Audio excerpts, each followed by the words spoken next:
They're off in the Pegasus World Cup.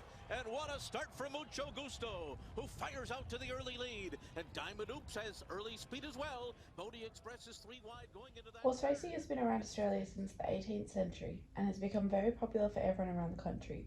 However, there has been many issues raised about what actually happens after a horse's racing career has ended. An article was released by ABC called The Final Race, which addressed and supported the fears of the animal's welfare. In the racing industry, the horses that race are generally around 2 or 3 years old, while they can race until they are around 10, but a majority retire from their racing career around 5. This means that horses have a long life after their career in racing. However, this article from the ABC reported that many horses are faced with torture, brutality and cruelty instead of getting a second chance. The horses are clustered into small areas, beaten, abused and sometimes even electrocuted before their life comes to an end. The article claimed the need for a change in behaviour from the racing industry. However, this is not because of those within the racing industry, and this is only the case for a few horses due to cruel people. There are hundreds of thoroughbred retraining facilities all across Australia that work towards allowing many horses to continue on with life, whether that be retired or going into a competitive life in dressage, show jumping or eventing.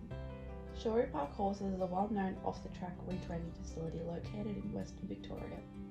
Nikki Cook is the owner of Shorey Park, which she started as a 14-year-old when she rode her own off-the-track horses. She has now transformed it into a large business that works with over 200 off-the-track horses a year. There are many benefits, but also drawbacks when working with off-the-track horses. We asked Nikki, what is the best and most challenging obstacles when working with off-the-track horses? So we're lucky that the off-the-trackers are so versatile. They give you so many different things to work with each day, so no day is the same as yesterday. There's new challenges, new horses. Probably the hardest part is probably the funding. Not a lot of funding goes into off-the-trackers. Racing Victoria, we're accredited through them and they are working on some really great things, a really new great equine welfare program, and that will be really great looking forward. But up until now we've been completely self-funded, so we're really looking forward to some support, and that will hopefully mean we can retrain more thoroughbreds each year. The biggest concern around horse racing is the treatment of horses, especially after their racing career has come to an end. What is your opinion on the racing industry and the treatment of horses? So I grew up working in the racing industry. I think very highly of it. Like any industry, I think there's areas that need work. You know, these horses are hopefully making these people a living, so they're putting all their energy and all their love and care into these horses to hopefully get them to the top. I think the biggest thing about racing is that people think that it's all, you know, people whipping horses and chasing them.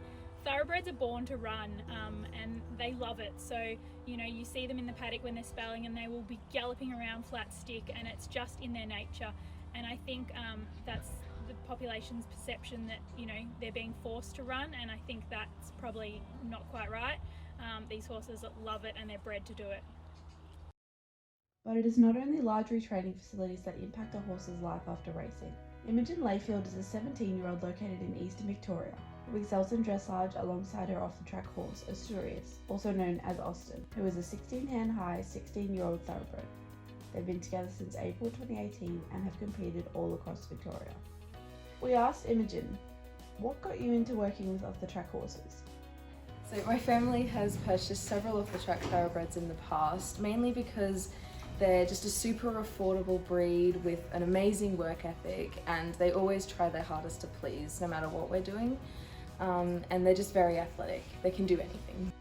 Probably the best thing when working with an off-the-track thoroughbred is how rewarding the whole process is. So giving them a second chance is something that we all really enjoy. Another thing is that they're just the sweetest horses to work with. So they're always, you know, trying really hard and never put a foot wrong if they can help it. I think I would definitely love to have more off-the-track horses in the future, mainly because the process is so rewarding, and I think I just love the idea of giving them second chances. So yeah, I definitely love to have a few more in the future. A main thing that I would love to change about the industry is probably to breed thoroughbreds so that they just last a little bit longer on the track. And another thing I'd like to change is not so much within the industry, but the idea surrounding it that thoroughbreds, you know, don't have lives after the track, which is not completely true. A lot of them go on to have very successful, rewarding careers after racing. As you can see, both through training facilities and individuals work towards helping the off-the-track horses in having a second career and not ending up in the hands of those abusive people. Thousands of thoroughbreds around Australia are enjoying life after racing, which just proves that the life doesn't need to finish at the end of the track.